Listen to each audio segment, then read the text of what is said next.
Hey everyone, it's Hillary. I have been asked a few times to talk about how I create all my events for not only like my chiropractic offices, but I also own an event space. And as you also know, I'm a business coach. So I want to take you through some easy, this is my general how I do my Eventbrite and my meetup.com. So let's pop onto Eventbrite. And if you've done Eventbrite, you definitely get this, but you'll get this first screen like that. There is a cost to Eventbrite and Meetup. I just don't know them off the top of my head. So we're gonna, create a new event. I start from scratch. You could do an AI thing.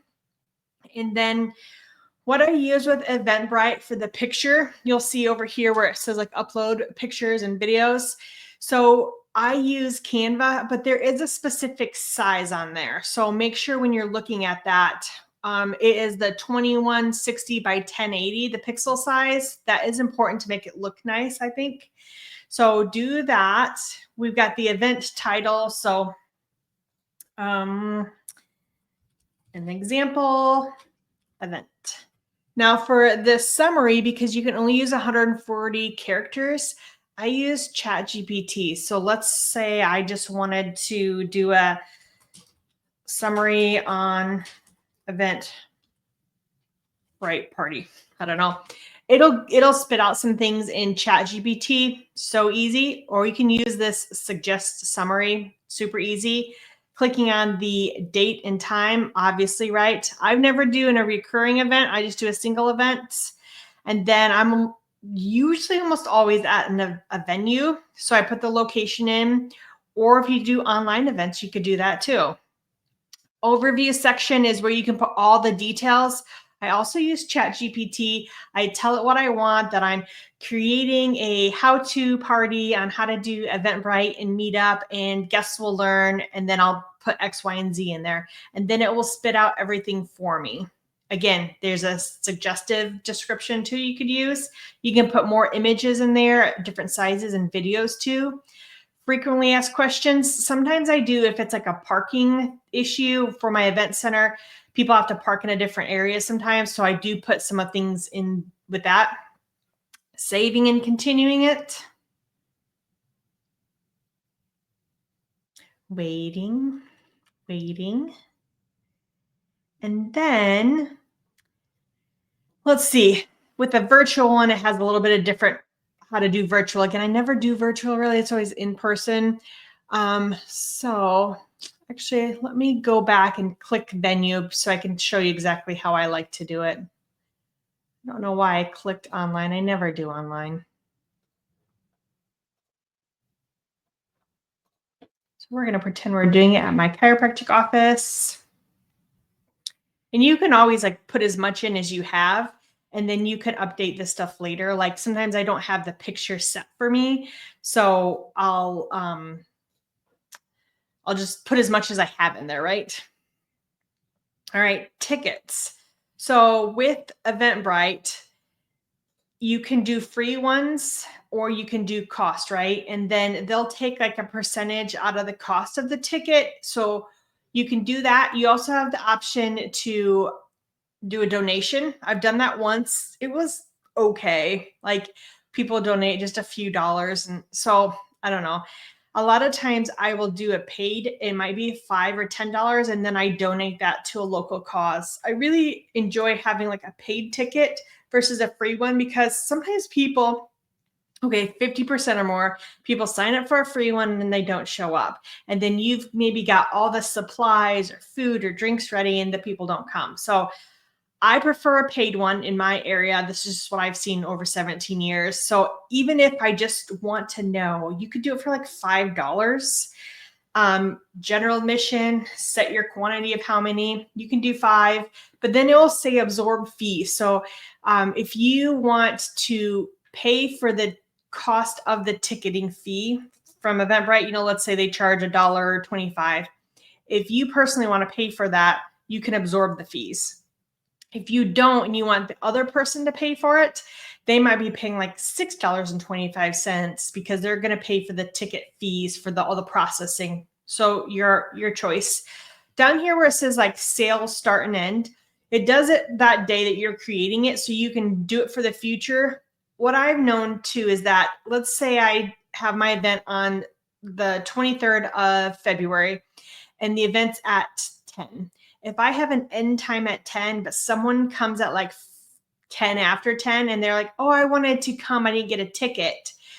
If I change this time to even like 10:30 or 11, even if it's past the time the event started, then people could show up at the door and pay this way versus like now they want to be able to pay some way. Maybe you don't have a card reader. Maybe they don't have cash. It just is easier. And then a little trick that I've learned over years under advanced settings, you can tell more about the ticket, like if it's non-refundable or you don't want them to get so many tickets. Like if you want them to get 1 or 2 tickets max, right? Because again, sometimes people will get a whole bunch of tickets and then not come, especially if it's a free or low cost. And so you want to know who's coming. So you can do that and you can set the quantity. I also like for people to get their own tickets versus like, hey, I'll get tickets for my group of 6 people. I would personally rather, as a business owner, each individual person got their own ticket because then they use their own email to get this ticket, which then means I have this secured in Eventbrite for future events where it has and hosts all of their emails for you. So something to think about with Eventbrite is that, you know, you can create future events and you can share your new events to all your past people that have come through an Eventbrite. So now you've got the ticket here, and just keep in mind that this doesn't look right because it's not a real legit thing. Over here, you can edit it if you need it, and then I'm going to show you just so I have it in a draft, and I'm obviously not going to publish this because it's not right at all. Once it pulls it up, you can like public or private share it. You can allow refunds or not allow refunds, and how you want to automate the refunds. Once you click publish now, it'll pop up a link, and I will show you that on an event I already created, just because I don't want to create this fictitious event right now. So on my events page for the future, like I've got a vision board party coming up. It'll tell you how many you sold. And then over here, you can like copy the link to get it. And then you can paste that on your social media. You can promote it on Facebook directly from here. And you can also like send emails out to, again, any past people that have ever come to an Eventbrite party before for you. So that's great. It's a good reason to pay for it. Once I create this, then I go to my Meetup. If you're new to Meetup, you want to start a group of, so I'm in my professional dashboard. I pay extra to have extra groups. So I host these groups, if you will. And so I've got all of my cities, like I have health and wellness, I've got a mom meetup, business meetup, and I try to put them in all my little surrounding cities too. And then people join on their own. So like my biggest one is I have a health and wellness meetup of 544 members. So when I want to start a new event, I'm just going to click on all the ones I want it to go to, and then I'm going to create a network event. So what's great about having this pro dashboard is that I can create one event and push it out to all of my groups all at once. So very similar. We're doing the title and all that stuff. We can use like usually the same picture that you used for Eventbrite will work on there. I just copy and paste the same description from Eventbrite. I have the page open and I just copy and paste it again. That way we don't have to recreate the wheel and extra work. And then you can add topics on there. So let's see, it already has, you can add wellness, you can add like health, healthy living. Like you can just find all these topics in there, and then in person or online again. And then what you do have to do that I noticed here though, is that you do have to, in the description part, you have to copy and paste the link for the Eventbrite on there and say, tickets are here, go to this link for tickets. So like, I wish that there was a link that they would post for an external link ticket. And then you have all these additional things about attendees and guests, and if it's a paid event. So I believe they can also through Meetup do like a paid ticket event. So you can also do it that way. And then how you want their registration form to look. You can publish this, and then it's so quick to get out to like multiple different ways. So I always do Eventbrite first, I do Meetup, and then I go back to my social medias and I do my events for my pages and my groups, everything like that. Make sure you put it on any Chamber of Commerce website that you have or any other group that you belong to. So I just have like a list of everything I just go through. And then one that I always forget, which in fact I forgot my event today, is Google My Business. Remember, they have an events thing on your Google My Business. You can post your event on there too. So also another way, link that all in, just copy and paste everything on there, and then boom, you've got it all done. You've got all your events done and easy peasy.